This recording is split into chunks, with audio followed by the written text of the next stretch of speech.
here in Wellington, New Zealand. I hope you're all having a wonderful Friday or a great weekend if you're in this part of the world. It is Saturday afternoon at 12:37 in the morning, and we're having a fairly interesting day, overcast, not wet, not raining, but very, very windy in Wellington. So somebody asked me the other day, Gertrude, how do you get so much done and make it look like you have 36 hours in a 24-hour day? And over the next 5 days, I am going to share with you a few of my tips, which will include how to get up early, how to start your day, how to work fast, how to think faster, and how to have a simple but very productive life. So I'm going to focus today on just how to get up early. Now, I'm not a morning person. I hate waking up in the morning. And throughout my writing career, I started writing when my children were very young. I remember having a 12-year-old, 10-year-old, and 3-year-old when I first moved to New Zealand. And I was working full-time. My husband was working in Australia. And I had to find a way to stretch my 24-hour day into 36. So one of the things that I've learned is if you have a mission, if you have something you're working towards, you can actually train yourself to wake up early, even if you're not a morning person. And I definitely was not that. So what I would do is I'd come from work, put my kids to bed after they'd done their homework and they'd had their dinner.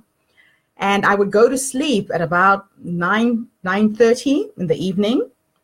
And I would set my alarm for 2 o'clock in the morning. Now, 2 a.m. for me is my writing hour. I find that I'm most productive at that time. 1, because I have no distractions. 2, because I'm determined to finish a certain chunk of writing or work that I've set myself out to do. And it's just a beautiful time of the day to get started because I could work from 2 a.m. until maybe 4 or 5. And I could go back to sleep and power nap for another hour or 2 and wake up at 7, get my kids ready for school, and go to work and spend a good 8 hours at work and do it again tomorrow.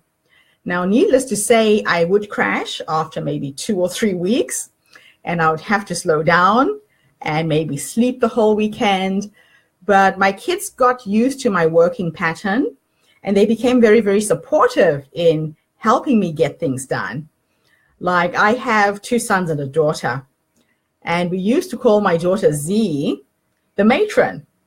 And she is one of the most organized young women you will ever meet. She would organize the boys. They would do little chores around me to support me. My boys were just absolutely amazing. My oldest son, Simba, is an amazing chef. He cooks. So sometimes he would take over cooking the meals.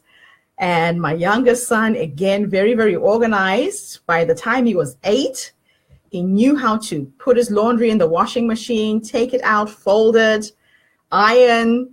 So my kids became a very, very firm support structure for me in terms of helping me do what I wanted to do as a young mom. So don't ever underestimate how much your children can do to help you. And this is out to all of you mothers who try and be absolute heroes and do everything around your family. Call on your family to support you when you are on a mission to get things done. So the first thing you need to do is to make sure that you choose the time you sleep and you stick to it. That's number 1. Number 2, choose a blanket that keeps you warm at night. The best temperatures to sleep in are between 16 to 21 degrees Celsius or 62 to 72 degrees Fahrenheit. But before you go to bed, make sure that you drink water, at least 1 or 2 glasses of water before going to bed. And what water does is that it's very relaxing and very rejuvenating when you're completely hydrated before you go to sleep. Yes, you might have to wake up and go to the bathroom and pee in the middle of the night, but your cells are well fed if you go to sleep having drunk some water. The other thing that you can do is to read a book before you go to bed. Now, reading a book not only stimulates your brain cells, it rewires your brain as well if you're constantly feeding your brain with information. Maybe you can listen to an audio book, but if you are going to read a book, make sure you have a physical book as opposed to reading it online or on a Kindle.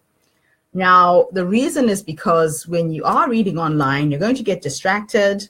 You might end up thinking, oh, let me just see what's happening on Facebook. And before you know it, you're not focused on what you had decided to read. So read a book before you go to sleep. It is absolutely enriching. If you're writing a memoir, for example, I used to read a lot of memoirs by other women that inspired me. And it's interesting when I read back my own work, the influence I've had from other authors and other writings in terms of how I communicate my story. The next thing you need to do is to sleep in total darkness. Now, there is a hormone that is stimulated. The sleep hormone is stimulated only in total darkness. So make sure you don't leave any lights on. Make sure that your phone is not anywhere near you in case it comes on because somebody sent you a message. So sleep in absolute total darkness. That really helps. The next thing you can do is actually plan an exciting breakfast for the next day. Plan something exciting to wake up and eat when you are ready to get out of bed. One of the biggest things that I learned from one of my mentors, who is Jack Canfield, was to schedule and plan my day with a to-do list. He said to me, Gertrude, sometimes even if you know you're not going to finish everything on that list, you go through that list and prioritize the most important things first, and then work through the list systematically, crossing things off. He said, if there's anything left over, transfer that to be the first thing you do tomorrow. You get a lot done when you have a to-do list. When you know that this is what I want to accomplish, and you attack it systematically, one thing at a time. So make sure you schedule. Make sure you write those to-do lists. And the beautiful thing about doing that is at the end of the day, when you look at your to-do list and you see how many things you've managed to accomplish and cross off, tomorrow when you come back, you're more energized, you're more motivated to do more of the same. The next thing you need to do, and I should have done this before I started this presentation, is to turn off your phone. Phones can be extremely distracting. Even just the slightest noise of an alert from one of your social media platforms can actually wake you up.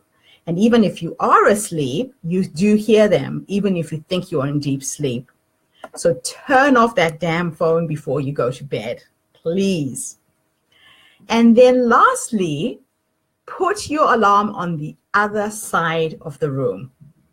Why should you do that? If it's going to be on your bedside right beside you, you are not going to be able to resist hitting that snooze button.